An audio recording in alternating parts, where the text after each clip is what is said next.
Unacademy. Let's crack it. नमस्कार दोस्तों, मैं डॉक्टर अतुल लोहिया अनअकैडमी के मुखर्जी नगर दिल्ली ऑफलाइन प्लेटफॉर्म पे आप सभी का बहुत बहुत स्वागत है। जैसा कि आप लोगों को जानकारी है, सिविल सेवा परीक्षा की तैयारी के लिए अगर ऑनलाइन प्लेटफॉर्म्स की बात की जाए तो अनअकैडमी एक सबसे पुराना और सबसे प्रचलित ऑनलाइन प्लेटफॉर्म है और निर्विवाद रूप से ऐसा है। और अब अनअकैडमी ने बेहतर और गुणवत्तापरक तैयारी के उद्देश्य से दिल्ली के मुखर्जी नगर में ऑफलाइन क्लासेस की भी शुरुआत की है। और आप लोगों को जान के ये बड़ी खुशी होगी कि 22 जुलाई को एक बैच अनाउंस किया था हमने, अनअकैडमी की टीम ने। उम्मीद से ज़्यादा बेहतर परिणाम मिले हमें। बैच फुल हो चुका है। उसके बाद भी बहुत ज़्यादा डिमांड्स हैं नए एडमिशन्स अगले बैच के लिए, और उन्हीं डिमांड्स को ध्यान में रखते हुए 31 जुलाई से दूसरा बैच शुरू करने का निर्णय लिया गया है। अनअकैडमी ने जब ऑफलाइन एकेडमी शुरू करने का प्लान किया तो प्रयास किया गया कि सिविल सेवा परीक्षा की तैयारी के ऐसे टीचर्स जो अपने आप में बहुत सीनियर और लीजेंड टीचर्स हैं, अपने सब्जेक्ट के निर्विवाद रूप से सबसे बड़े विशेषज्ञ टीचर के रूप में ख्याति प्राप्त हैं, उन लोगों की एक टीम तैयार की गई। हमारी ऑफलाइन सेंटर की टीम में आप देखेंगे जितने भी टीचर्स हैं लगभग सभी 20+ ईयर्स के टीचिंग एक्सपीरियंस वाले विद्वान हैं। कई लोग तो और उससे भी ज़्यादा। रमेश सिंह सर लगभग 30 साल का टीचिंग एक्सपीरियंस, जब मैं तैयारी करता था सिविल सेवा की तब वो पढ़ाते थे। हम ही लोगों को 21-22 साल का एक्सपीरियंस हो गया। मैं हूँ, रजनी सर हैं, दीपक सर, संजीव श्रीवास्तव सर लगभग 20-20 साल 22 साल से पढ़ा रहे हैं। तो इतने अनुभवी टीचर्स की एक टीम तैयार करते हुए ऑफलाइन क्लासेस शुरू की गई है मुखर्जी नगर में अनअकैडमी के बैनर तले। इस टीम में मैं जो सेकेंड पेपर जीएस का गवर्नेंस वाला सेक्शन है, शासन व्यवस्था शासन प्रणाली, उससे जुड़ा जो सिलेबस है उस पर आपसे चर्चा करूंगा। और आज के इस एक शॉर्ट वीडियो में भी मैं गवर्नेंस कैसे पढ़ें, उसका नेचर क्या है, उसकी रणनीति के ऊपर संक्षेप में आपसे चर्चा करूंगा। मुख्य रूप से हम लोगों का ये बैच ऑफलाइन है, लेकिन वास्तव में आजकल के समय और परिस्थिति को ध्यान में रखते हुए ये बेसिकली हाइब्रिड बैच है। ऑफलाइन तो हो ही रहा है, लेकिन अगर किसी वजह से अभी भी आप दिल्ली नहीं आना चाहते, ऑनलाइन क्लास ही करना चाहते हैं, तो आप अपने घर पर बैठ के ऑनलाइन भी जुड़ सकते हैं। सबसे बड़ी बात कि ऑफलाइन वाली अनुभवी विशेषज्ञ टीम से आप ऑनलाइन क्लास भी कर सकते हैं। और अगर दिल्ली में है तब तो खैर ऑफलाइन क्लास का कोई विकल्प नहीं है। तो आप अगर पहले बैच में एडमिशन नहीं ले पाए हैं तो सलाह यही दूंगा कि एज सून एज पॉसिबल दूसरे बैच के लिए एडमिशन ले लें, क्योंकि जिस तरीके की संभावना है बहुत जल्दी हमें दूसरे बैच में भी एडमिशन कंप्लीट होने की घोषणा करनी होगी। और तब फिर आगे अब और अगला बैच कब होगा ये अभी फिलहाल डिसाइडेड नहीं। तो दोस्तों, जैसा मैं बात कर रहा हूं कि मुख्य रूप से ये ऑफलाइन क्लास है, लेकिन साथ में ये भी निर्णय लिया गया है कि ऑफलाइन टीचर्स की क्वालिटी और गुणवत्ता से समय समय पर आप लोग ऑनलाइन में भी रूबरू हो पाएं। तो ऑफलाइन टीचर्स की ही टीम समय समय पर यूट्यूब पर भी आपके साथ बीच बीच में चर्चाएं करती रहेगी अलग अलग मुद्दों पर। अपने अपने विशेषज्ञ जो टीचर हैं अपने सेक्शन की बात तो करेंगे ही, उसके अलावा जो करंट इश्यूज हैं, चर्चित इश्यूज, डिबेट, तो समय समय पर इस तरह की चर्चाएं भी यूट्यूब पर आपको उन अनुभवी टीचर से देखने और सुनने को मिलेंगी। आज के वीडियो में जैसा मैंने कहा, मैं गवर्नेंस वाले सेक्शन पर एक संक्षिप्त आपको आइडिया दूंगा कि गवर्नेंस क्या है और इसे हमें कैसे पढ़ना है। अगर आप यूपीएससी का सेकेंड पेपर जीएस का सिलेबस देखेंगे तो गवर्नेंस में 7 यूनिट या 7 टॉपिक्स को हमने शामिल किया है। हालांकि यहां एक थोड़ा सा दुविधा या विवाद की स्थिति भी बन सकती है। Polity, constitution, governance and social justice, इसके अलावा सेकेंड पेपर में आईआर भी है, लेकिन आईआर तो अलग छोड़ दें, वो क्लियर कट डिवीजन है कि आईआर में क्या क्या टॉपिक हैं। लेकिन जो बाकी बचे हुए सेक्शन हैं, पॉलिटी, कॉन्स्टिट्यूशन, गवर्नेंस और सोशल जस्टिस, इनके बीच में क्लियर कट डिवीजन कर पाना कई बार कठिन हो जाता है कि किन टॉपिक्स को हम गवर्नेंस में रखें, किन को सोशल जस्टिस में और किन्हें पॉलिटी, कॉन्स्टिट्यूशन में। फर्स्ट पेपर, थर्ड पेपर में क्लासीफाई करना बड़ा आसान है कि हिस्ट्री में क्या, ज्योग्राफी में क्या, इंडियन सोसाइटी में क्या, फर्स्ट पेपर। उसी तरीके से थर्ड पेपर में भी कि इकोनॉमी में क्या या साइंस टेक में क्या। लेकिन सेकेंड पेपर में हम देखते हैं कि governance, social justice, polity, constitution के बहुत सारे टॉपिक एक दूसरे से जुड़े हैं या ओवरलैपिंग करते हैं। तो यहाँ अलग अलग टीचर, अलग अलग संस्थानों के द्वारा किए गए क्लासिफिकेशन में थोड़ा अंतर हो सकता है कि सोशल जस्टिस में किसने क्या रखा, गवर्नेंस में। यहाँ हमारी टीम ने जो डिसाइड किया, गवर्नेंस में 7 टॉपिक रखे हैं जिन पर मैं आपसे ऑफलाइन क्लास में बात करूंगा। सिलेबस आप स्क्रीन पर देख सकते हैं। एक टॉपिक है सरकार के मंत्रालय एवं विभाग, ministries and departments of the government, कुछ और टॉपिक उसमें। दूसरा, जन प्रतिनिधित्व अधिनियम की मुख्य विशेषताएं। तीसरा, सांविधिक, विनियामक और विभिन्न अर्ध न्यायिक निकाय। अगला देखेंगे सरकारी नीतियों और विभिन्न क्षेत्रों में विकास के लिए हस्तक्षेप। अगला है विकास प्रक्रिया तथा विकास उद्योग। इनके अंदर और चीजें हैं, उतना डिटेल आज इस वीडियो में चर्चा नहीं कर रहा हूं, और बीच बीच में हम वीडियो लाते रहेंगे तो अलग अलग मुद्दों पर चर्चाएं होंगी। अगला है शासन व्यवस्था, पारदर्शिता, जवाबदेही के महत्वपूर्ण पक्ष, और लास्ट, लोकतंत्र में लोक सेवाओं की भूमिका। तो हमने इन 7 टॉपिक को रखा है गवर्नेंस वाले सेक्शन में। ये तो सिलेबस का एक संक्षिप्त व्यू था कि कौन कौन सी बातें गवर्नेंस में होंगी हमारे लिए। मेन मुद्दा यहाँ ये है कि इसका नेचर क्या है और ये हम कैसे पढ़ेंगे। अगर नेचर की बात करें तो 3-4 बातें आपको विशेष रूप से यहां ध्यान रखने वाली हैं जब भी हम इसकी पढ़ाई करते हैं। तो एक चीज आप देखेंगे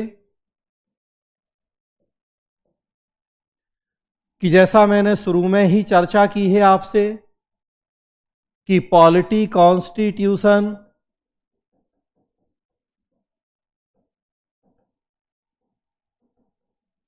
सोशल जस्टिस और गवर्नेंस, ये टॉपिक एक दूसरे से आपस में जुड़े होंगे। तो हमेशा हमें इस जुड़ाव को ध्यान में रखते हुए अंतर विषयी दृष्टिकोण या इंटर डिसिप्लिनरी अप्रोच के अकॉर्डिंग आगे बढ़ना होता है।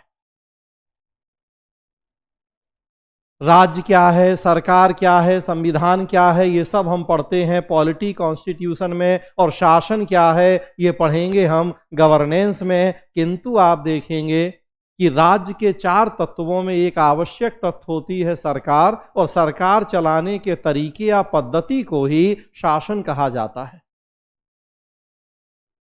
अब यदि हमें राज्य सरकार का कॉन्सेप्ट सही तरीके से नहीं पता तो हम कभी भी गवर्नेंस या शासन के कॉन्सेप्ट को सही तरीके से नहीं समझ पाएंगे।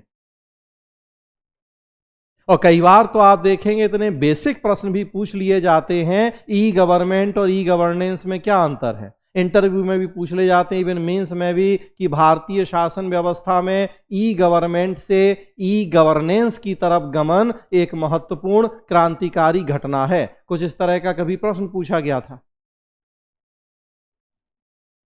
गवर्नेंस में नहीं, लोक प्रशासन में पूछा गया था, लेकिन गवर्नेंस और लोक प्रशासन तो लगभग आप देखेंगे कि तो कमोबेश रूप में एक ही है, मिलते जुलते हैं।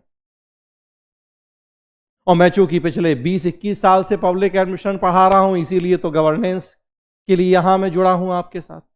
बड़ी अच्छी बात आप देखेंगे अनअकैडमी ने ऐसे ऐसे सेक्शंस के लिए भी इतने माहिर और विशेषज्ञों को टीम में शामिल किया कि जनरली कहीं और आपको ऐसा देखने को नहीं मिलता है।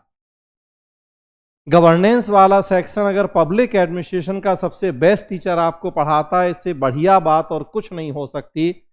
और अनअकैडमी ने इतना ध्यान रखा है पूरे कोर्स को डिजाइन करते हुए और अपनी टीम बनाते समय।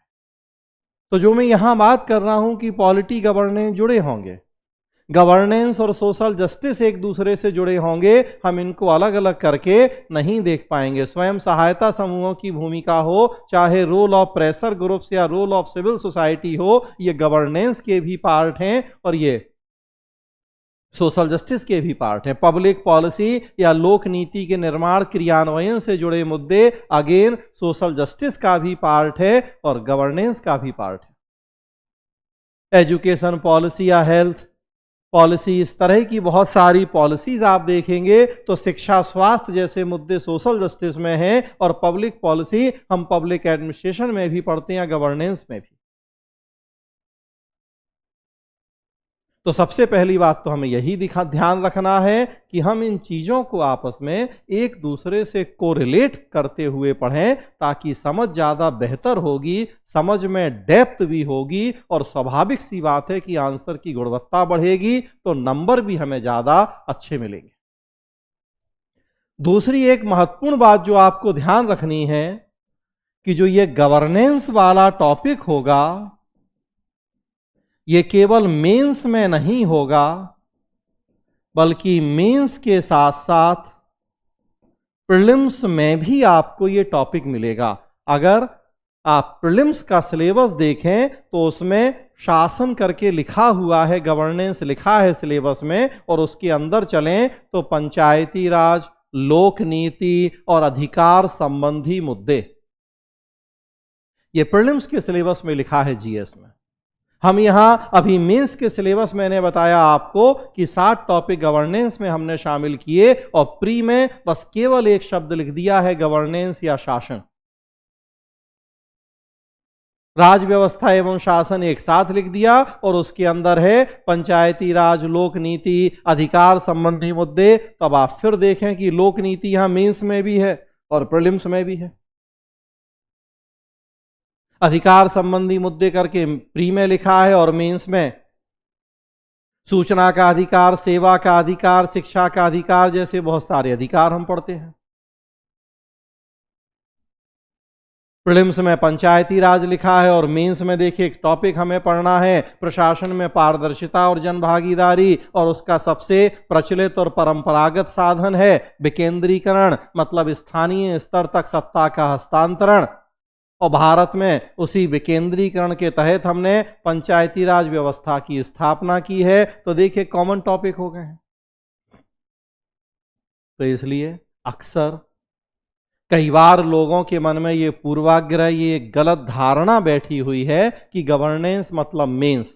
हमें इस तरह की गलती नहीं करनी है। मेंस में डिटेल सिलेबस लिखा हुआ है, लेकिन ये सारे टॉपिक हमें प्री के लिए भी पढ़ने होते हैं, वहां के लिए भी ये बहुत उपयोगी और महत्वपूर्ण टॉपिक हैं। बहुत सारे प्रश्न आप देखेंगे यहां से जुड़े हुए प्रीलिम्स में भी पूछे जाते हैं। सूचना का अधिकार किस तरह का अधिकार है, संवैधानिक अधिकार, वैधानिक अधिकार, मूल अधिकार, या अक्सर, अब तो खैर आसान प्रश्न हो गया आज के लिए, लेकिन आज से कई साल पहले बहुत पॉपुलर प्रश्न था। मंत्रिमंडल सचिवालय के कार्यों से जुड़ा हुआ प्रश्न प्रीलिम्स में पूछा गया है, जो कि वास्तव में यहां मेंस में मंत्रालय और विभाग वाला जो टॉपिक आप देख रहे हैं वहां हम पढ़ेंगे। कहने का मतलब इतना है कि हम ये सारे टॉपिक न केवल मेंस के लिए पढ़ेंगे बल्कि प्रीलिम्स में भी इन टॉपिक्स की बहुत ज्यादा उपयोगिता होगी। तीसरी बात हमें क्या ध्यान रखनी है कि गवर्नेंस या ओवरऑल जीएस की भी बात करें, बहुत सारे टॉपिक हमें ऐसे भी पढ़ने होते हैं जो सिलेबस में नहीं दिखाई देते लेकिन एग्जाम हॉल में क्वेश्चन पेपर में दिखाई देते हैं। अब ये फिर कितने अनुभव और समझदारी है हमें एग्जाम की, उसके आधार पर तय होता है कि हम केवल सिलेबस में दिख रही चीजों को ही पढ़ें और या ऐसी चीजें भी जो डायरेक्टली सिलेबस में विजिबल नहीं है किंतु क्वेश्चन पेपर में दिखाई दे रही हैं। हम दोनों काम करते हैं, करना चाहिए। हम केवल सिलेबस नहीं देखेंगे, हम लास्ट 10 ईयर के क्वेश्चंस पेपर भी देखेंगे और उसके अकॉर्डिंग हम अपने तरीके से अपनी तरफ से एक नया सिलेबस डिजाइन करेंगे, जिसमें ये सिलेबस तो होगा ही लेकिन साथ साथ पिछले 10 साल के प्रश्नों के अनुसार भी हम सिलेबस में कई चीजें और ऐड करेंगे। कम तो कुछ नहीं होगा, बढ़ेगा ही। मेरा हमेशा मानना है कि थोड़ा ज्यादा पढ़ाई कर लेने में बुराई नहीं है बजाय कम पढ़ाई करने के। शॉर्टकट कभी भी अच्छे नहीं होते, सिलेक्टिव स्टडी कभी भी अच्छी नहीं होती। अभी मैंने अमर उजाला में एक आर्टिकल लिखा 2023 मेंस की तैयारी को लेके। हमेशा से मैं ये कहता हूं पहले दिन से कि सिलेक्टिव स्टडी बिल्कुल नहीं। सिलेबस डिसाइड करना यूपीएससी का काम है, आपका हमारा काम उस सिलेबस के दायरे में रहते हुए ईमानदारी से तैयारी करना है। आप और हम कोई नहीं है सिलेबस डिसाइड करने वाले। कम से कम उस सिलेबस में कटौती करने का हमें कोई राइट नहीं है। हाँ, कुछ चीजें एक्स्ट्रा पढ़ लें तो बहुत अच्छी बात। बहुत सारे टॉपिक हमें अपने अनुभव के आधार पे पीछे पूछे गए प्रश्न, जिसे आप PYQ कहते हैं, प्रीवियस ईयर क्वेश्चंस, उनके आधार पे बहुत सारे टॉपिक, सिलेबस के कई और बिंदु हमें अपने से निकालने होते हैं। जैसे एक छोटा सा एग्जाम्पल दूं मैं आपको, राष्ट्रीय मानवाधिकार आयोग नेशनल ह्यूमन राइट कमीशन का रोल और उसके भूमिका की समीक्षा से जुड़ा हुआ 2-3 बार प्रश्न पूछा गया है यूपीएससी में। और अगर आप गवर्नेंस का सिलेबस जैसा मैंने अभी चर्चा की आप देखेंगे तो उसमें कहीं भी नहीं लिखा है मानवाधिकार और राष्ट्रीय मानवाधिकार आयोग, कहीं नहीं लिखा है सिलेबस में, लेकिन प्रश्न पूछा गया है। और वैसे है सिलेबस में, कैसे है सिलेबस में? सांविधिक, विनियामक और विभिन्न अर्ध न्यायिक निकाय, statutory, regulatory and various quasi judicial bodies, इसका पार्ट है वो। नेशनल ह्यूमन राइट कमीशन एक स्टेट्यूटरी बॉडी है, सांविधिक निकाय है। 1993 में जब मानवाधिकार संरक्षण अधिनियम पारित हुआ था तो उसके तहत हमने गठन किया था इस निकाय का। तो वैसे हम ये भी नहीं कह सकते कि सिलेबस के बाहर है, क्योंकि सिलेबस में सांविधिक निकाय लिखा है और राष्ट्रीय मानवाधिकार आयोग सांविधिक है। लेकिन अब फिर समस्या तो यही है कि सांविधिक निकाय तो बहुत सारे हैं, हम कौन कौन से पढ़ें, क्या पढ़ें और क्या छोड़ें, तो अक्सर जीएस में फिर यहां आके दिक्कत होती है। सब पढ़ें, जितने सांविधिक निकाय हमारे देश में हैं, तब अगर सब पढ़ने बैठ जाएंगे तो फिर तो आप सोच के देखें कि अकेला गवर्नेंस ही हमें 150 घंटे लग जाएगा पढ़ने के लिए। और गवर्नेंस 150 घंटा तो पूरा जीएस कितना 3000 घंटे 4000 घंटे पढ़ेंगे फिर हम। तो अब ये तय करना फिर यहां चुनौती हो जाती है। और यहीं फिर काम आता है अनुभव और विशेषज्ञता कि अगर 20 सांविधिक निकाय हैं तो कौन से 4-5 हम पढ़ लें, एग्जाम के लिए जो महत्वपूर्ण है पुराने प्रश्न देख लें, कौन से अभी आजकल चर्चा में हैं जिनसे प्रश्न पूछे जाने की संभावना है वो देख लें। बाकी बचे हुए जो 10-15 हैं उनका आपको एक नोट्स मिल जाए, संक्षेप में उनका आइडिया दे दें, और ना 20 पढ़ना संभव है ना 20 छोड़ना संभव है। तो अब ये हमें डिसाइड करना है कि कौन से 5 कौन से 7 पढ़े जाने चाहिए जहां से प्रश्न पूछे गए हैं या पूछे जाने की संभावना है और क्यों। आज अगर मणिपुर की घटना है, राष्ट्रीय मानवाधिकार आयोग की भूमिका दिख रही है, 15 सितंबर से 2023 का जो मेंस होगा, तो अब राष्ट्रीय महिला आयोग से प्रश्न पूछे जाने की संभावना होगी, वो भी एक सांविधिक निकाय है, तो अब वो हम पढ़ें। तो ये फिर हमें डिसाइड करना होता है कि अर्ध न्यायिक में हम कौन कौन सा पढ़ लें, सांविधिक में कौन सा पढ़ लें, और या उसी तरीके से विनियामक में कौन सा पढ़ लें, ट्राई पढ़ लें कि सेबी पढ़ लें कि इरडा पढ़ लें कि CCI competition commission of India पढ़ लें। अर्ध न्यायिक में हम एनजीटी पढ़ लें या कैट पढ़ लें या लोक लेखा समिति पढ़ लें, ऐसे बहुत सारे निकाय। और देखिए अब यहां तो लिखा तो कुछ नहीं है, बस इतना लिख दिया है सांविधिक, विनियामक और अर्ध न्यायिक निकाय। अब इनके अंदर क्या क्या मसाला है, कितनी चीजें हैं, ये डिसाइड हमें अपने लेवल पे करना है, और यही फर्क हो जाएगा एक साल भर के अनुभव वाले व्यक्ति में और एक 21 साल के अनुभव वाले व्यक्ति में, एक लोक प्रशासन के जानकार व्यक्ति में और एक ऐसे व्यक्ति में जिसे लोक प्रशासन की मूलभूत समझ या गहराई से समझ नहीं है तो उसमें। तो जैसा मैंने कहा, इन्हीं सब बातों को, बारीकियों को ध्यान में रखते हुए टीम डिजाइन करने का प्रयास किया गया है कि हर वो चाहे छोटा या बड़ा सेक्शन हो, हम आपको विशेषज्ञता पूर्ण मार्गदर्शन उपलब्ध करा सकें।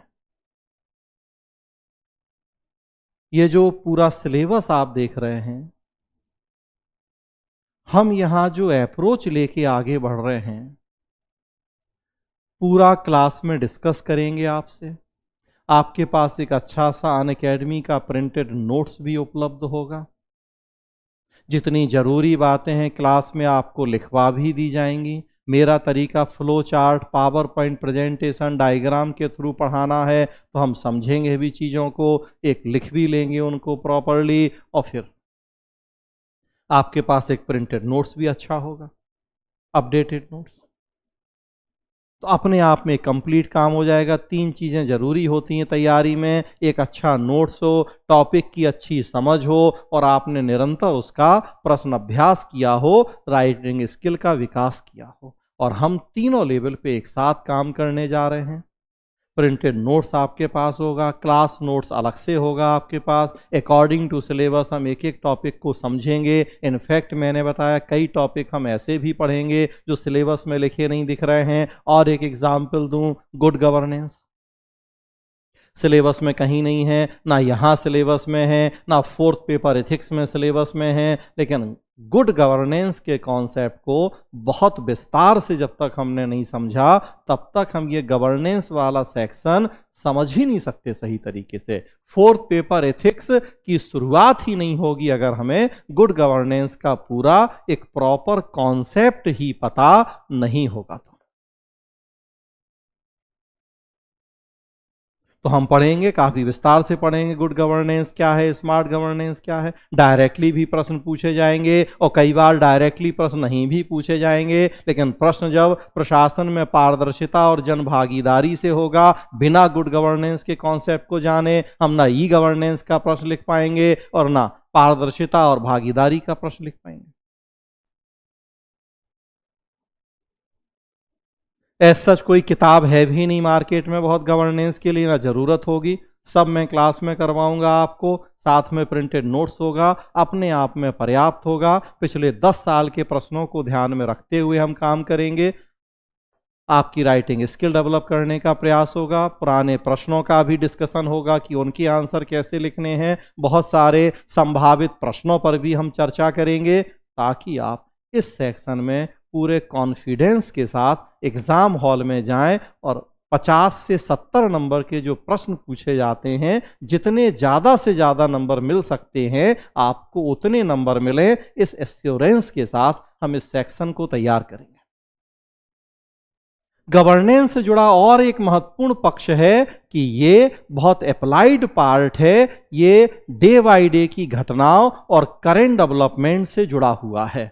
इसकी चर्चा मैं अलग से अगले एक वीडियो में आपसे करूंगा, क्योंकि ये फिर एक बहुत महत्वपूर्ण पक्ष होगा कि इसमें अप्लाइड पार्ट क्या और कैसे है, करंट अफेयर्स की कितनी महत्वपूर्ण भूमिका है। आप अगर हमारी टीम देखेंगे तो शुरू में मैंने थोड़ा सा चर्चा की आपसे। रजनीश सर लगभग 21 साल से इतिहास के विशेषज्ञ, बहुत लंबा अनुभव, हमने उन्होंने लगभग एक ही साथ पढ़ाना शुरू किया। रमेश सर मैंने पहले ही बताया लगभग 30 साल का अनुभव, बहुत पॉपुलर पुस्तक उनकी भारतीय अर्थव्यवस्था से जुड़ी हुई। दीपक सर पॉलिटी कॉन्स्टिट्यूशन के जानकार, बड़े विशेषज्ञ। संजीव श्रीवास्तव सर को भूगोल, पर्यावरण, पारिस्थितिकी का लगभग 20 साल पुराना अनुभव। मैं डॉक्टर अतुल लोहिया लोक प्रशासन विषय 21 साल से पढ़ा रहा हूँ। उसके अलावा जीएस के बहुत सारे और सेक्शन, उसके अलावा टीम में कई और लोग देखेंगे। मधुकर कोटवे सर सीसेट विशेषज्ञ, Lalit Yadav sir, Himanshu sir, Ajay sir. तो इन सबको मिला के एक जो टीम तैयार की गई है यहाँ, इस टीम के माध्यम से हम आपको 2024 के लिए जो यूपीएससी की तैयारी है ऑफलाइन मोड में, एक गुणवत्तापूर्ण अध्यापन की दिशा में अनअकैडमी आगे बढ़ रहा है। और जैसा मैंने कहा, समय समय पर हम ऑनलाइन में भी आपको कुछ ऑफलाइन वाली गुणवत्ता परक चर्चाएं और जानकारी का प्रयास करेंगे। हमने एक नया YouTube चैनल भी शुरू किया है स्पेशली हिंदी माध्यम के लिए, और पर्पज है कि ऑफलाइन वाली गुणवत्ता और ऑनलाइन वाला इंटरेस्ट, इन दोनों के मेल के साथ इस चैनल पर आपको बेहतर जानकारी मिले। तो यूपीएससी अनस्टॉपेबल्स हिंदी, ये YouTube चैनल अगर अभी तक आपने सब्सक्राइब नहीं किया है तो इस चैनल को सब्सक्राइब करें, ऑफलाइन वाली गुणवत्ता का फ़ायदा उठाएं। और फ्रेंड्स, संक्षेप में यहाँ पूरा कोर्स प्लान क्या होगा बताया गया है। एक बैच मैंने कहा 22 जुलाई से हमने शुरू किया, फुल हो चुका है बैच। दूसरा बैच ऑन डिमांड 31 जुलाई से शुरू करने जा रहे हैं, एडमिशन चल रहे हैं, उसमें भी काफ़ी बड़ी संख्या में एडमिशन हो चुके हैं। लगभग 1500 घंटे का ये कोर्स है, 100% सिलेबस हम लोग कवर करेंगे। इसमें मेंस, प्रीवियस ईयर क्वेश्चंस, वो प्रीलिम्स के क्वेश्चंस हों, वो मेंस के क्वेश्चंस हों, इन सबको ध्यान में रखते हुए चर्चाएं होंगी। पूरा नोट्स होगा आपके पास, टेस्ट होंगे, मॉक टेस्ट होंगे, एनसीईआरटी के कवरेज के लिए अलग से ध्यान दिया जाएगा इस पे। तो अपने आप में एक कंप्लीट पैकेज होगा ये सिविल सेवा परीक्षा की तैयारी के लिए। अगर आप 2024 की तैयारी कर रहे हैं तब भी, और अगर आप 2025 के लिए प्लान कर रहे हैं तब भी, आपके लिए ये एक बहुत उपयोगी बैच होने जा रहा है। तो दोस्तों, अंत में यही सलाह दूंगा कि अभी तक अगर आपने इस बैच को ज्वाइन नहीं किया, सोच रहे हैं, तो सोचने की अब बहुत ज़्यादा ज़रूरत नहीं है, आप ज्वाइन करें इस बैच को। ऑफलाइन क्लास में हम लोग मिलते रहेंगे, ऑनलाइन में भी मिलते रहेंगे। अगले वीडियो में कुछ और चर्चाएं आपसे करूंगा जो आपके लिए बहुत फ़ायदेमंद साबित होंगी। आज के इस वीडियो में इतना ही। आपको कैसा लगा ये वीडियो ज़रूर अपने कमेंट लिखकर हमें शेयर करें, बताएं। धन्यवाद दोस्तों।